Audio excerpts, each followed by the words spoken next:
Hello students, welcome back to the second part of the chapter endogenetic movements.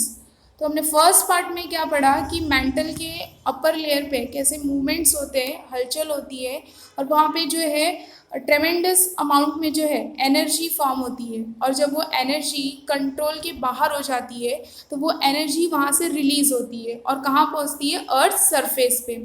और किसके through? Radio active elements के through. और जब earth surface पे वो एनर्जी वेव्स के रूप में, वेव्स की फॉर्म्स में जब पहुंचती है तो वो बहुत ही डिस्ट्रक्टिव साबित होती है। ठीक है, तो हमने फर्स्ट पार्ट में जो है स्लो मूवमेंट्स के बारे में पढ़ा था और स्लो मूवमेंट्स की वजह से जो है सिर्फ लैंड फॉर्म्स होते हैं लाइक माउंटेन्स और कॉन्टिनेंट्स, उसका इतना ज़्यादा इफेक्ट जो है अर्थ सरफेस पे नहीं पड़ता है। Okay, so in this part we will study about how earthquakes and volcanoes occur. So, sudden movements. In the beginning of the chapter, we have discussed and studied the news item on earthquake. Earth means the ground and quake means trembling.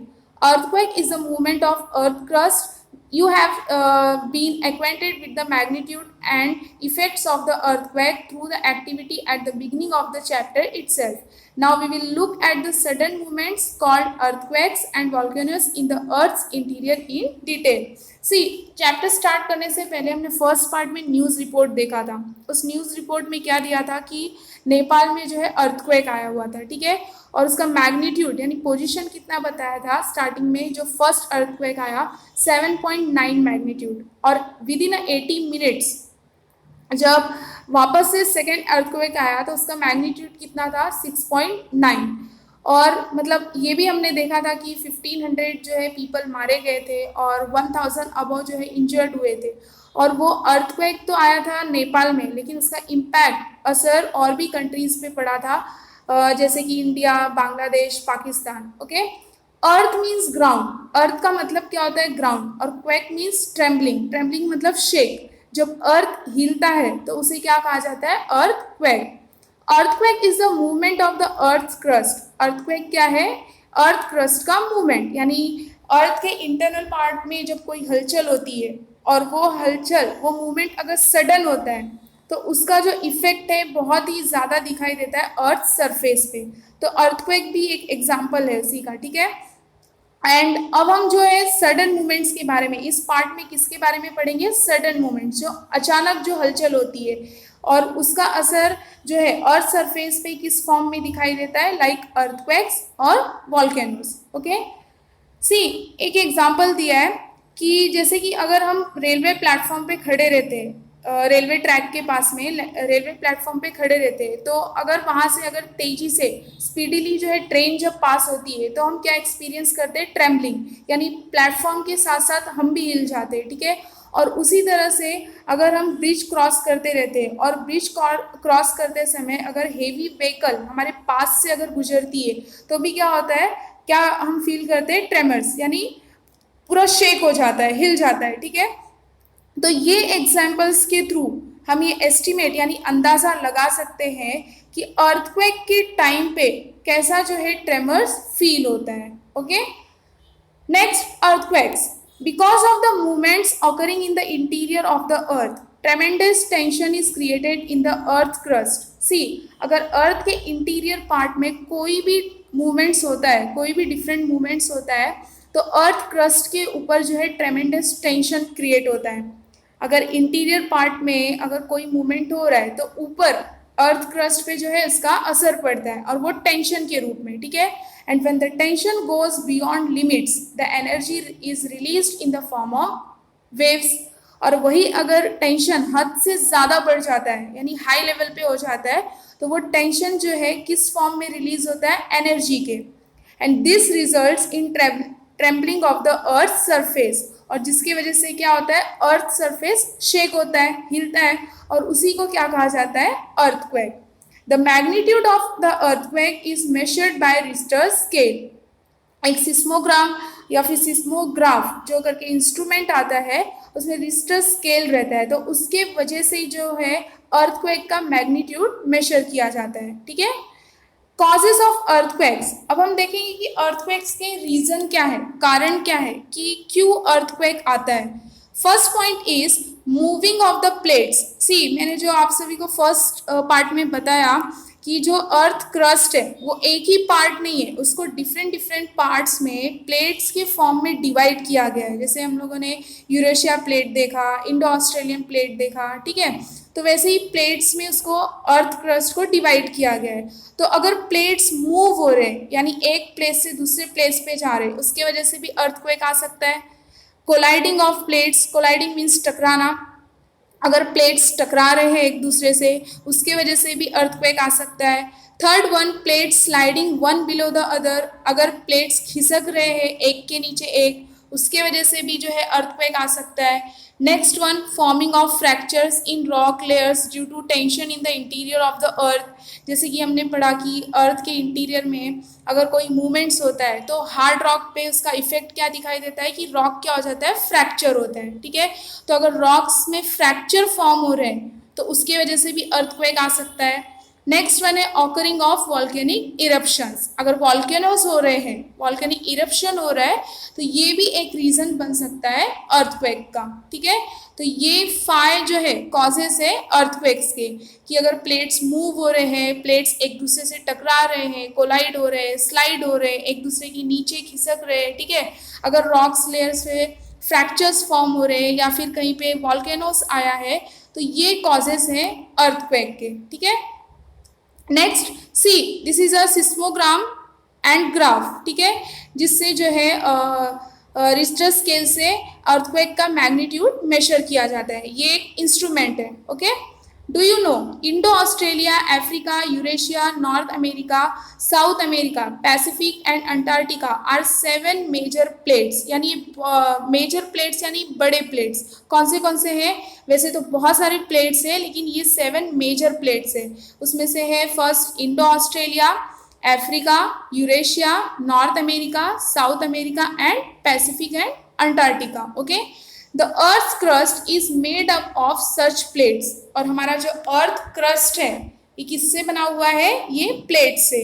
Oceans and continents are spread over these plates, और जितने भी oceans और continents है ये इसी plates पे जो है फैले हुए हैं। Depending on the compression and tension formed in the interior of the earth, these plates move in various direction। अब ये डिपेंड करता है अर्थ के इंटीरियर पार्ट में जो है कौन से लेवल पे कंप्रेशन है, दबाव पड़ रहा है या फिर खिंचाव हो रहा है, टेंशन हो रहा है, तो ये डिपेंड करता है, ठीक है। और इसी के वजह से जो है ये प्लेट्स जो है वेरियस डायरेक्शन में क्या करते हैं, मूव होते हैं, ओके।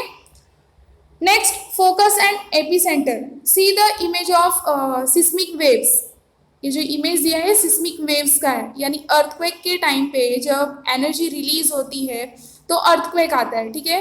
तो डिफरेंट जो है वेव्स होते हैं, जैसे प्राइमरी वेव्स है, सेकेंडरी वेव्स है, उसके बाद सरफेस वेव्स आता है, ठीक है। तो प्राइमरी वेव्स जो है सेकेंडरी वेव्स के कंपेयर में थोड़ा कम डिस्ट्रक्टिव होता है, सेकेंडरी वेव्स प्राइमरी वेव्स से ज़्यादा डिस्ट्रक्टिव होता है, और जो सरफेस वेव्स है ये मोस्ट डिस्ट्रक्टिव होता है, यानी प्राइमरी और सेकेंडरी वेव्स से भी ज़्यादा, ओके। फोकस एंड एपिसेंटर, हम सबसे पहले क्या पढ़ेंगे, फोकस और एपिसेंटर। सी इमेज में आपको सेंटर में फोकस दिखाई दे रहा होगा और उसके सीधा परपेंडिकुलर जो ब्लू कलर की लाइन गई है देखिए वो एपिसेंटर है, और एपिसेंटर फोकस के एकदम क्या है, perpendicular, okay. Because of the movements occurring below the earth surface, tension is created and it keeps on accumulating.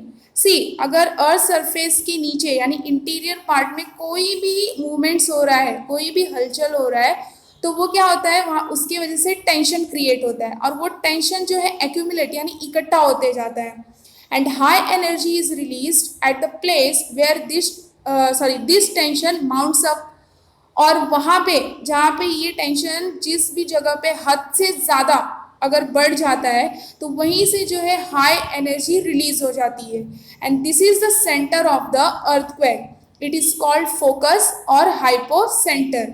और जहाँ से ये एनर्जी रिलीज होती है उसे क्या कहा जाता है, सेंटर ऑफ द अर्थक्वेक, या फिर हम उसे फोकस और हाइपोसेंटर भी बोल सकते हैं। सी इमेज में आप देख सकते हैं एनर्जी वेव्स दिख रहा है आपको, प्राइमरी वेव्स, सेकेंडरी वेव्स या फिर सरफेस वेव्स, ठीक है। तो ये जो एनर्जी जो मूव हो रही है, जहाँ से रिलीज हो रही है, वो कहाँ से हो रही है? फोकस से। क्योंकि हम देख सकते हैं कि इंटरनल पार्ट में जो मूवमेंट्स हो रहे हैं, तो वहाँ पे ट्रेमेंडस एनर्जी पहले फॉर्म हुई है और वो वहाँ पे टेंशन हद से ज़्यादा बढ़ गया है, कंट्रोल के बाहर है, जिसकी वजह से वो जो हाई एनर्जी है वो रिलीज हो गई है और रिलीज होके वो डिफरेंट डायरेक्शन में मूव कर रही है। ठीक है, energy waves scatter in all directions from this centre. Scatter means बिखरना। और ये फोकस के पास जब टेंशन हद से ज़्यादा बढ़ जाता है तो यहीं से एनर्जी रिलीज होती है, और वो किस फॉर्म में? वेव्स के फॉर्म में। और वो ऑल डायरेक्शन में क्या होती है? सेंटर से फैल जाती है। The place on the earth surface where these energy waves reach first is called the epicentre of the earthquake. और अर्थ सरफेस पे, अगर अर्थ सरफेस पे ये एनर्जी वेव सबसे पहले जिस प्लेस पे पहुंचती है उसे ही क्या कहा जाता है? एपिसेंटर। और एपिसेंटर फोकस के एकदम क्या है? परपेंडिकुलर। ओके, इमेज में आप देख सकते हो। Next, it is the nearest place on the earth's surface from the focus and it experiences the first tremor. The epicenter is perpendicular to the focus. See, मैंने आप सभी को क्या बताया कि फोकस या फिर उसको हाइपोसेंटर या फिर सेंटर ऑफ द अर्थक्वेक भी बोल सकते हैं, कि वहीं पे मतलब जब इंटीरियर पार्ट में, अर्थ के इंटीरियर पार्ट में मूवमेंट्स होते हैं तो वहीं पे टेंशन जो है बढ़ता है, और वो टेंशन हद से ज़्यादा जब हो जाता है कंट्रोल के बाहर, तो फोकस के थ्रू जो है, सेंटर के थ्रू एनर्जी रिलीज होती है और वो ऑल डायरेक्शन में स्प्रेड होती है। ठीक है, और सबसे पहले ये अर्थ सरफेस पे जिस प्लेस पे पहुंचती है उसको क्या कहा जाता है? एपिसेंटर। और एपिसेंटर जो होता है वो अर्थ सरफेस का एकदम नियरेस्ट यानी पास का प्लेस होता है। ठीक है, तो सबसे पहला जो ट्रेमर है यानी जो डर है, शेक, हिलना, वो कहाँ एक्सपीरियंस होता है? एपिसेंटर के पास। ओके, और एपिसेंटर जो है वो फोकस में एकदम क्या है? परपेंडिकुलर है। And when the tension is released at the focus, the released energy travels in all directions. And this energy comes towards the Earth's surface in the form of waves. The seismic waves can be divided into primary, secondary and surface waves. Okay? जब ये हद से ज़्यादा tension बढ़ता है, energy release होती है focus के पास में, तो ये एनर्जी जो है ऑल डायरेक्शन में ट्रैवल करती है और उसके बाद में और सरफेस पे किस फॉर्म में पहुंचती है? वेव्स के फॉर्म में, और इसे कहा जाता है सिस्मिक वेव्स। सिस्मिक वेव्स को 3 पार्ट में डिवाइड किया गया है। First one primary waves, second secondary and third one is surface waves. Okay, 3 types of waves मैंने आप सभी को बताया। प्राइमरी वेव को पी वेव कहा जाता है, सेकेंडरी वेव को एस वेव बोला जाता है और सरफेस वेव को एल वेव बोलते हैं। ओके, तो पी वेव जो है वो कम डिस्ट्रक्टिव होता है, सेकेंडरी वेव जो है पी वेव से ज़्यादा डिस्ट्रक्टिव है, और सबसे ज़्यादा डिस्ट्रक्टिव कौन सा वेव होता है? L wave. Okay, next, primary और P waves, these are the first ones to reach the surface of the earth after the energy is emitted in the earth's interior. They travel at a very fast speed from the focus of the earthquake in radial direction. Subjected to a P wave, particles in the rock move in the direction of the waves to and fro, and waves moves to and fro. Therefore, these waves are also called forward-backward waves. And these waves can travel through all the 3 states, liquid, solid and gaseous. But while traveling through liquid medium, their direction gets changed. And it is because of the primary waves that the buildings on the earth's surface move back and forth. See, सबसे पहला जो waves जो है earth surface पे पहुंचने वाला wave कौन सा होता है? Primary wave. ये अर्थ सरफेस पे सबसे पहले पहुंचता है। ठीक है, एंड ये जो है ये वेव्स कौन से डायरेक्शन में ट्रैवल करता है? रेडियल डायरेक्शन यानी हॉरिजॉन्टल डायरेक्शन, आगे पीछे, टू एंड फ्रो मीन्स क्या होता है? फॉरवर्ड एंड बैकवर्ड, और इसे पी वेव भी कहा जाता है। तो इस वेव्स में जो रॉक पार्टिकल्स यानी रॉक्स के छोटे छोटे जो टुकड़े पाए जाते हैं, तो जिस डायरेक्शन में ये वेव्स मूव होता है, जिस भी डायरेक्शन में मूव करता है, तो उसमें जो रॉक पार्टिकल्स पाए जाते हैं वो भी जो है इसी डायरेक्शन में मूव करते हैं। ठीक है, फॉरवर्ड एंड बैकवर्ड। तो इसलिए इस वेव्स को और भी क्या कहा जाता है? Forward and backward waves. ठीक है, और ये वेव्स जो है तीनों स्टेट्स में ट्रैवल करता है, लिक्विड में भी, सॉलिड में भी और गैशियस में भी। पर क्या बोला है कि अगर ये लिक्विड मीडियम के थ्रू ट्रैवल कर रहा है उस टाइम पे उसका डायरेक्शन क्या हो जाता है, चेंज हो जाता है। और it is because of the primary waves. See, जब प्राइमरी वेव्स की वजह से अर्थ सरफेस पे कहीं पे भी, मतलब जब अर्थक्वेक आता है तो जो बिल्डिंग होती है, अर्थ सरफेस पे जो बिल्डिंग्स होते हैं वो कैसे मूव होते हैं, बैक एंड फोर्थ, यानी आगे पीछे ऐसे हिलने लगते हैं। ठीक है, next, secondary or S waves.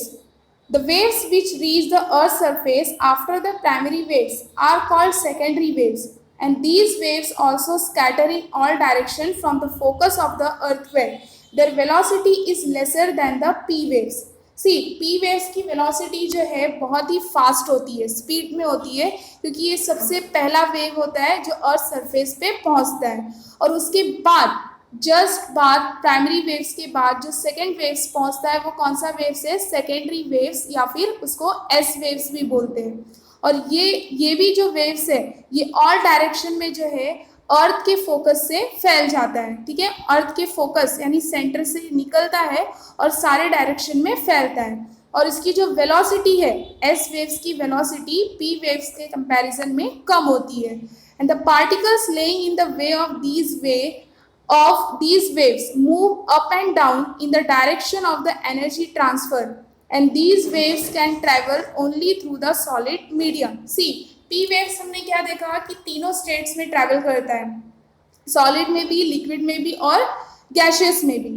लेकिन एस वेव्स जो है वो सिर्फ बोला गया है कि सॉलिड मीडियम में ही ट्रैवल करता है, ऑल डायरेक्शन में ट्रैवल करता है, लेकिन कौन से स्टेट में, सिर्फ सॉलिड। और ऐसा कहा गया है कि पी वेव्स के कंपैरिजन में इसकी वेलोसिटी भी कम होती है। और पी वेव्स कैसे मूव करता था, to and fro, forward and backward, और ये जो वेव्स है अप एंड डाउन, कैसे मूव होता है, अप एंड डाउन, और जिसके वजह से इसमें जो रॉक पार्टिकल्स पाए जाते हैं तो वो भी इसी डायरेक्शन में मूव करते हैं, कैसे, up and down. They get observe as they enter the liquid medium. The buildings on the Earth's surface move up and down because of these waves, and these are the most destructive than the P waves. See, ये solid medium में यानी solid state में ही S waves जो है travel करता है। अगर liquid medium में यानी लिक्विड स्टेट में जैसे ही एंट्री करता है ये क्या हो जाता है, ऑब्जॉर्ब्ड हो जाता है वहीं पे। और इसके वजह से ऐसा कहा गया है कि अगर एस वेव्स जैसे अगर पहुंचता है अर्थ सरफेस पे, और अर्थ सरफेस पे अगर अर्थक्वेक आता है तो बिल्डिंग्स जो है वो कैसे मूव होती है, अप एंड डाउन, क्योंकि ये जो एस वेव्स है वो कौन से डायरेक्शन में ट्रैवल करता है, अप एंड डाउन, और ये पी वेव्स से के कंपैरिजन में मोस्ट डिस्ट्रक्टिव है। Okay, next, third waves is surface और L waves. These waves are generated after the main P and S waves reach the epicenter. See, सबसे पहले epicentre यानी जो अर्थ सरफेस का जो नियरेस्ट प्लेस है, कौन सा वेव्स रीच करता है यानी पहुंचता है, P waves. After P waves S waves यानी सेकेंडरी वेव्स। ओके, और जब ये दोनों waves P and S waves जब पहुंच जाते हैं तो वहां पे एपिसेंटर पे जो थर्ड वेव जनरेट होता है वो कौन सा, सरफेस और L waves.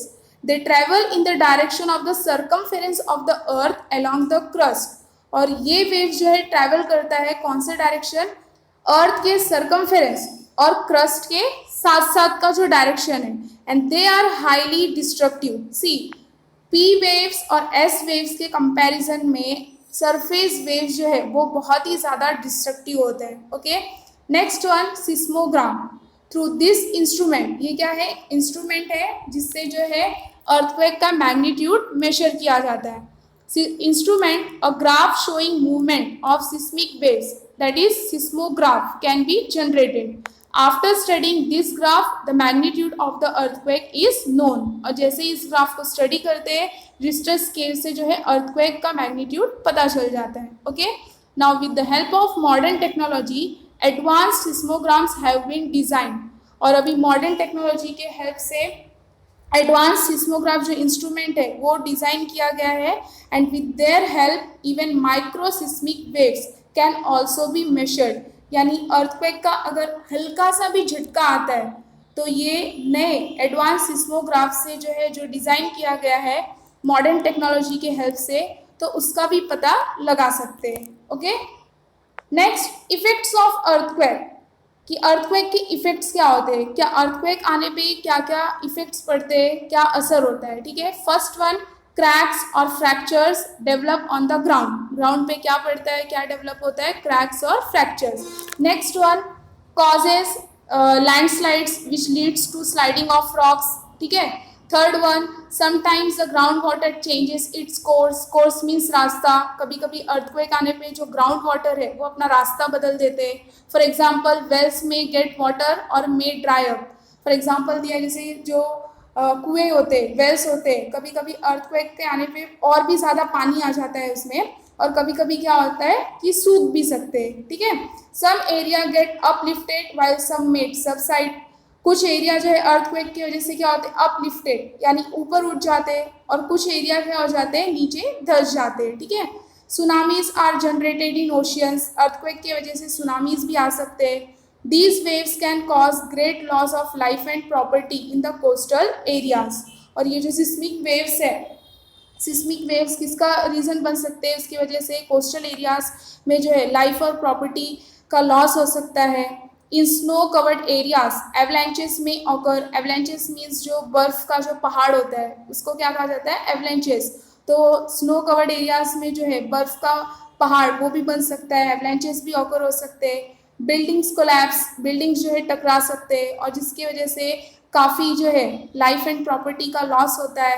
Transported roots gate disturbed, जो ट्रांसपोर्ट के जो रूट्स होते हैं वो भी डिस्ट्रॉय हो सकते हैं। ठीक है, कम्युनिकेशन सिस्टम कोलैप्सेस, और जो कम्युनिकेशन सिस्टम है वो भी क्या हो सकते हैं, कोलैप्स हो सकते हैं। तो ये इफेक्ट्स है अर्थक्वेक का। Okay, hope you understand this part also. Remaining part we will discuss in next video. Okay, thank you for watching this.